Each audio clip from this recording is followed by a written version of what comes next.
David Lean's exotic 1957 opus, Bridge on the River Kwai, is considered by many to be one of the greatest tales committed to film. Let's set aside for a moment the 7 Oscars it took home at the 30th Academy Awards, and its distinction of being one of only 12 Best Picture winners to have been produced by a foreign studio, in this case, the United Kingdom. Instead, let's consider what it's like to see this film today, during the era of the epic, and see just what a movie like this can teach us about filmmaking.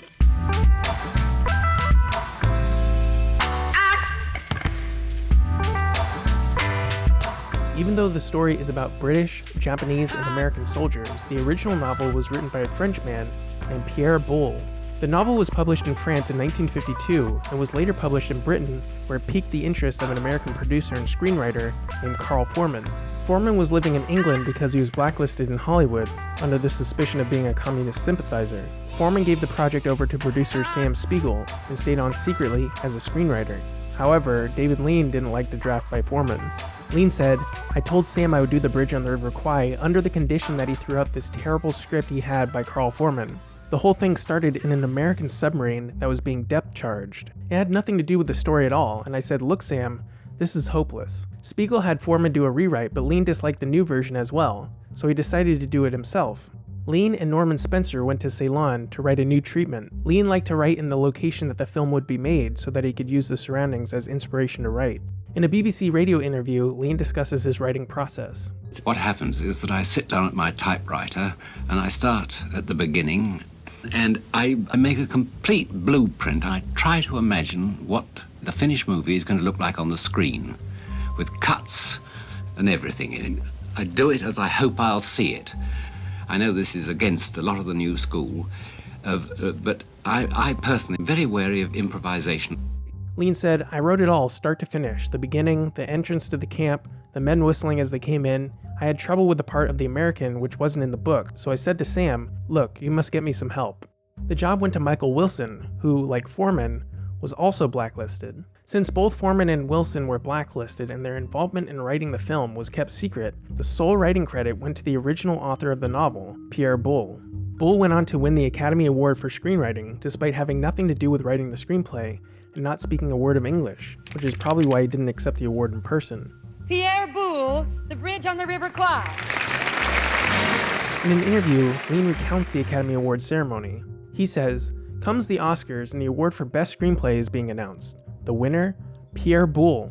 And who gets up to accept it? Sam Spiegel." Soon after, Lean would receive the award for Best Director, and when he was talking to the press afterwards, they asked him about the screenwriting credit. He replied, "You tell me that, and you've answered the $64 million question." Spiegel overheard and took offense to Lean's comment, and the two apparently got into a physical altercation using their Oscars as weapons. Lean had many issues with Spiegel, who often cheated Lean out of credit and compensation. They had originally agreed to do the Bridge on the River Kwai with 50-50 credit on the project. On December 15, 1957, Lean saw the ad in the New York Times announcing the film, and it was presented by Sam Spiegel Productions, when it should have read, presented by Sam Spiegel and David Lean. The initial budget of the film was $2.8 million, and the studio wanted a big American actor to star in the film. So while writing the new treatment, Lean added the character of Shears, which ended up being played by William Holden, who you might recognize as the male lead in Billy Wilder's Sunset Boulevard. For his role as Shears, Holden was paid $1 million and a percentage of the film, which was higher than any fee an actor had been paid up to that point. Lean originally wanted the role of Colonel Nicholson to go to Laurence Olivier, who turned it down. Then Cary Grant, who also turned it down, and then finally Alec Guinness, whom Lean had previously worked with on adaptations of 2 Charles Dickens novels, Great Expectations and Oliver Twist. Alec Guinness's role as Colonel Nicholson was fairly different than the characters he had played in the past. Well, most of the parts I've played on films have been concerned with unethical men, and in this I play a man of great integrity. Sessue Hayakawa came out of retirement for his role as Colonel Saito. He had been a star of the silent film era, and he was in his late 60s when he took on the role. In a 1962 interview, Hayakawa had this to say, "My relationship with Mr. Lean was particularly good. Of necessity, he is something of a solitary traveler in his profession. In his role of director, he sees not only the fragments which woven together make the whole composition of a film, but the entirety as well. We never found ourselves in opposition, but he was less than slightly beloved by some of his associates, being boiled in the hot sun. 1 year after The Bridge on the River Kwai was released, Sesu Hayakawa had a cameo in a Jerry Lewis film titled The Geisha Boy, where he does a parody of his role as Colonel Saito in The Bridge on the River Kwai. Jerry Lewis meets a young boy's grandfather, who's having a small bridge built on his property in the same style as the Kwai Bridge, and then Lewis and Hayakawa have this exchange. You know, you kind of remind me of, that actor? the actor, yes. Oh, yes. Many people think so. But I was building bridges long before him. The score to the film is based around the melody of a famous old composition titled the Colonel Bogey March, which is what the British prisoners were whistling as they first march into Saito's camp. The march was written in 1914 by Lieutenant F.J. Ricketts under the name Kenneth J. Alford, but at the beginning of World War II, British soldiers added lyrics to the march that became quite popular. And if you follow the bouncing ball, you can sing along with me. Hitler has only got one ball, Göring has two but very small, Himmler has something similar, but poor old Goebbels has no balls at all. I apologize for my singing, but apparently it's true. Hitler did only have one testicle. It was written as British propaganda, and there are several versions. Sometimes Göring is the one who has only got one ball, after Göring suffered an injury to his groin. Another version went bollocks and the same to you. David Lean originally wanted the British soldiers to be singing these lyrics as they entered the camp, but it was deemed too vulgar and it was replaced with the whistling. Another reason was that to get the rights, they had to inform Ricketts' widow how the song would be used. So in essence, the whistling in the scene is meant as a giant middle finger to the Axis. So what can we learn? First, story within a story. Let's take a look at how the story is structured. The story is driven by the desires of the four main characters. Shears wants to escape Saito's camp. Saito wants a bridge to be built on the River Kwai. Nicholson wants to maintain control of his men and ultimately build a bridge as a monument to the ingenuity of himself and the British military. And Warden wants to blow up the bridge. In retrospect, all of these wants are fulfilled, but at what cost? By the end of the film, so many lives will be lost, including the lives of most of these men, as a result of these goals. And therein lies the theme, the futility of war and the wastefulness of stubborn heroes. This is just a game, this war. You and that Colonel Nicholson, you're two of a kind, crazy with courage, for what? What I love most about the way this film is structured is that Saito and Nicholson are set up in a story that is nearly independent from the main story of the film. I say nearly because this story still works to set up the main story of the film, which centers on the construction and destruction of the bridge. However, the first hour of the film revolves mainly around the clashing of Saito and Nicholson. When Nicholson and his men arrive at Saito's camp, Saito sees the manpower he needs to complete the bridge on time. He feels the need to maintain full command and to use the labor of every man, including the officers, to finish his task. And if he does not complete the bridge on time, he will be forced to kill himself as dictated by the Bushido Code. Nicholson, on the other hand, follows the code of the Geneva Convention, which states that officers are not required to work in POW camps, and he holds the integrity of the convention above all else. He sees the rules of war as keeping humans civil and believes in order even in a wartime setting. You mean you intend to uphold the letter of the law, no matter what it costs? Without law, Commander, there is no civilization. He refuses to accept the rules of Saito's camp as they go against the rules of the convention, and he is willing to put his life and the lives of his men on the line to uphold his ideals. This story of Nicholson versus Saito within the grander story of the Kwai Bridge has its own three-act structure, where the two men clash and slowly but surely Nicholson begins to gain the upper hand, and it culminates in its own climax where Nicholson finally prevails and the Geneva Convention wins out over Saito's methods. Without this first story, there would be no justification for Nicholson to become obsessed with the bridge project, and that sense of obsession and stubbornness is needed to transform Nicholson into the antagonist for Shears. Even though the movie is nearly 3 hours long, the story remains fresh throughout. We are introduced to Shears, Saito, and Nicholson in the beginning. Then the story focuses mainly on Nicholson versus Saito, and then the plot is reinvigorated when Nicholson teams up with Saito, and their actions stand in opposition to Shears and Warden. So the story is made new at the end of the Nicholson versus Saito plotline, while still maintaining the overarching narrative of the Kwai Bridge. Columbia Pictures nearly stopped production after 3 weeks because there were no white women in the film. So they wrote in the scene with Holden and the woman. Lean hated that scene because it had nothing to do with anything, and he wished he could cut it, but much later Lean saw the film again and said that it didn't detract too much. There's a funny story about the actress that Shears has a romance with. These scenes were shot at the very end of production after all the other scenes were wrapped. She asked a friend if they knew anyone who had been to Ceylon and could give her some tips that she could use while she is there. Her friend said that he knew who could help her, a friend of his who had just finished shooting a film in Ceylon. This man turned out to be Alec Guinness, who had just returned to London after finishing his scenes. Lean interviewed hundreds of ex-prisoners of war who worked on the Death Railway and used their stories to help write the script. The character of Nicholson himself was originally based on a British officer named Philip John Denton Toucey, who along with his men was captured by the Japanese in 1942. Lean also received advisement from the Japanese government on the scenes in the war camp after the production convinced the Japanese that the film was not meant to incite hate against the country, but rather show the pointlessness of war. You can see how this adds to the legitimacy of the setting, but that doesn't mean that Lean was preoccupied with realism. I realize more and more that reality on the screen, which used to be the thing to aim at, is a sort of bore. I don't mean that the audience should sit there and say, oh, that's unreal. But movies are a kind of dream, aren't they? And I think they should have an unreal edge to them. For instance, in the novel, the bridge isn't blown up, but Lean said that blowing up the bridge was everyone's idea from the start. He said, in the novel, there's only the idea of blowing up the bridge. You can't present that in the movie and then not do it. In fact, the original writer of the novel liked the changes Lean had made to the story, and said that he wished that he had thought of them. It seems like the thing that makes this film so riveting is that the promise of the bridge blowing up is apparent early on, and what keeps us engaged is making this inevitable end seem more and more impossible. Obviously, seeing the bridge blow up is more spectacular than reading about it, but Lean used this as an overall philosophy in his films. It's not about what people say as much as it's about what you see, which brings us to number 2. Shooting an epic. On the surface, it would appear that the story of the bridge on the River Kwai is told in dialogue, but the dialogue only reinforces what we see. We see the harsh conditions of the camp, we see the construction of the bridge, we see the commando's journey through the wilderness, and all of these operate as the broadest thread of the story. Well, I must say, I find dialogue a bore for the most part. I think that if you look back on any film you've seen, you don't remember lines of dialogue, you remember pictures.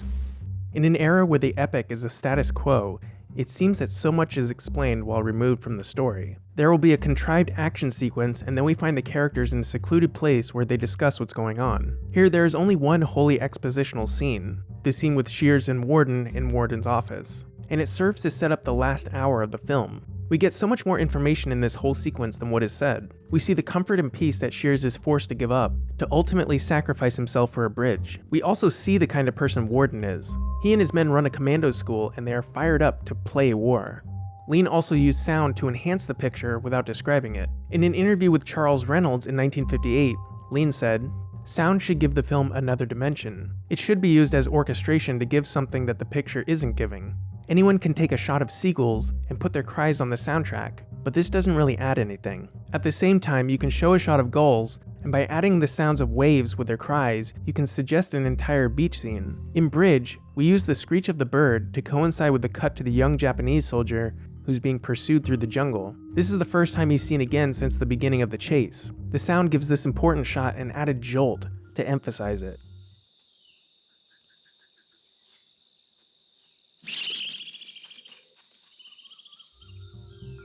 Bridge on the River Kwai was the first film that Lean shot in CinemaScope, which made the aspect ratio nearly twice as wide as a normal film of that time. It was shot with anamorphic lenses, which films a stretched out image, and then the image is squashed back to normal later. This way, the image isn't cropped to achieve the look of widescreen. Spiegel was worried about the change from what Lean was used to, but Lean responded, "If you've an eye for composition, you can fill out the corners." This film was really the start of Lean's style of bigness, so to speak. It's those huge sweeping landscape shots and layered composition that really make the story larger than life. CinemaScope is a great way to present the setting. In the interview with Charles Reynolds, Lean listed his techniques for achieving his trademark epic style. The first is making sure to use enough of each shot. Every shot has information in it, and the wider the shot is, the more information there is within the frame. Lean says, "When I take a shot, I try to do a little running commentary to myself on what the audience is supposed to see. Isn't that a beautiful road? Look at the tall trees, look at the dog crossing the road, that sort of thing." Each shot must be held long enough to tell its story, and then make room for the next. The second is avoiding unmotivated camera moves. Every pan or tilt must reveal something, and don't be afraid to cut. Lean says, whenever you decide to pan, A little red warning light should go on in your mind, and you should ask, can I do this better in a cut? Lean also maintains that it isn't always best to try and get everything in one shot, and if you separate what would be a pan into 2 shots, you can use different lenses and framing to better emphasize the point of each shot.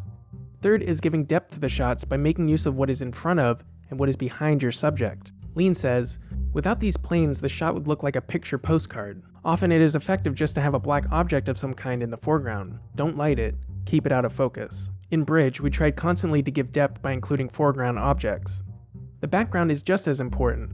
Just look at this shot from the beginning of the film, when Shears is burying a prisoner who has just died. In the background, we can see Nicholson's men marching into the camp, which adds a nice detail to the scene. Which brings us to the fourth thing, that every shot should be linked to a sequence of shots. For instance, look at the sequence of the British soldiers entering the camp. Each shot tells the small story of the men arriving at the camp. We have shots that establish the men, shots that focus on key players, shots of the spectators, as well as details and reactions. Lean says just using one shot is rushing that climax. Any good movie you will ever see is not built out of isolated shots, but of sequences which build the climaxes. And a fun fact, they weren't able to afford bringing a bunch of British extras to Ceylon for these scenes, so they positioned the British actors they had in the front, and the rest were Sinhalese natives done up in whiteface. Lean is the master of showcasing beautiful scenery, but he also knew when to disregard the beautiful scenery. Lean studied American films in order to discover why some shots seem to have a more intimate relationship with the characters than films from other countries. He found that there is a danger in becoming greedy and always using wide-angle lenses in order to capture the scenery. So to achieve the intimacy, he would use a long lens positioned further away that would lessen the depth of focus. He said, the more concentration I want in a scene, the longer lens I use. These lenses have a wonderful quality about them, which is better on the screen than through the viewfinder. After producer Sam Spiegel thought that enough footage was filmed to complete the story, he took the cameras away from Lean, who wanted to continue shooting. Lean ended up using a small handheld Ariflex camera to shoot all the B-roll of the landscapes and so forth to fill out the film. The shots had to be blown up to CinemaScope, but it was these shots that gave the film a much larger feel than it would have had without them. Lean had to suffer through some pretty harsh conditions to get some of these shots, which brings us to number 3. When it comes to setting, do it for real. How different would Jaws have been if it had been shot in a soundstage instead of on the ocean? The same goes for the bridge on the River Kwai.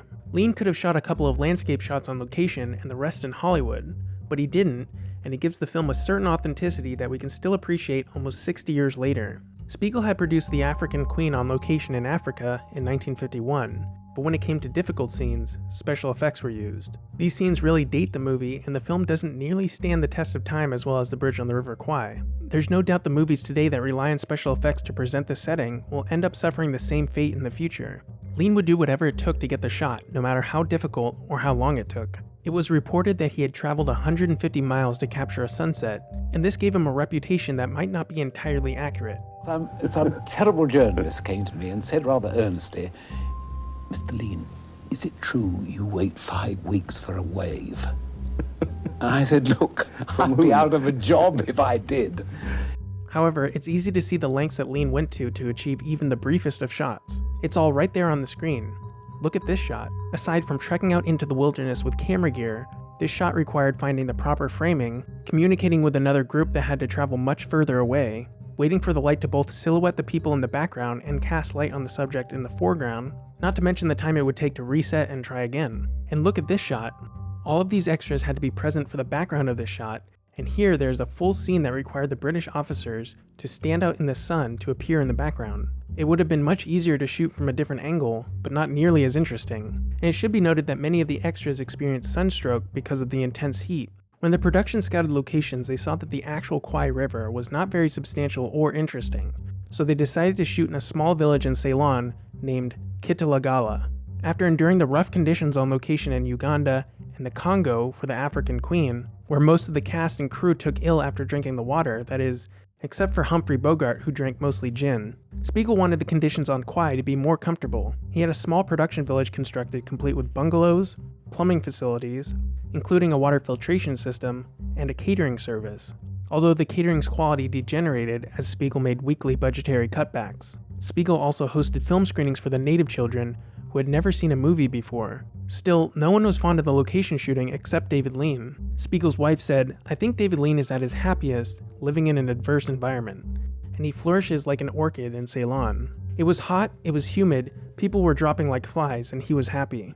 They filmed the prison camp scenes in an abandoned stone quarry, and though it appears the bridge location is nearby, it was actually several miles away from the camp. Everything was shot for real using a camera they had built themselves. Aside from the landscape shots Lean filmed with the Ariflex, they had to lug the particularly large camera, lights, and generators to every location they filmed in. Occasionally problems with shooting on location would arise, but despite his penchant for meticulously planning each shot in advance, Lean remained flexible when it was necessary. But there's always room for spontaneity, always room. There are so many facets of it. I mean, for instance, you've waited for one day when it's pouring with rain. Now what you do, wait for a second day? No, you don't. You think, how can we change the scene so we can play it in rain? You know, that sort of thing. And all the time you're having to change things in the making of a movie. Lean wanted everything done for real, sometimes forcing the actors to perform in very uncomfortable conditions. For instance, the hot box that Alex Guinness was in was actually hot, but they heated it even more so that it would shimmer on camera. For the scene where the doctor comes to look at Nicholson, Lean wouldn't let the actor kneel on a cushion because he wanted him to use the uncomfortable position in his performance. There were a couple of reasons they decided to shoot the film on location in Ceylon. Aside from Lean's perfectionism, a Hollywood backlot couldn't house the massive set. Well, Bill, isn't it sort of unusual to be making a picture in Ceylon? I mean, why aren't you shooting this in Hollywood on one of the enormous sound stages out there? Well, here's one of the reasons, Steve. Our bridge on the River Kwai is too big for a sound stage. On either side of the river, roads had to be cut around a mountain tea plantation. Mm-hmm.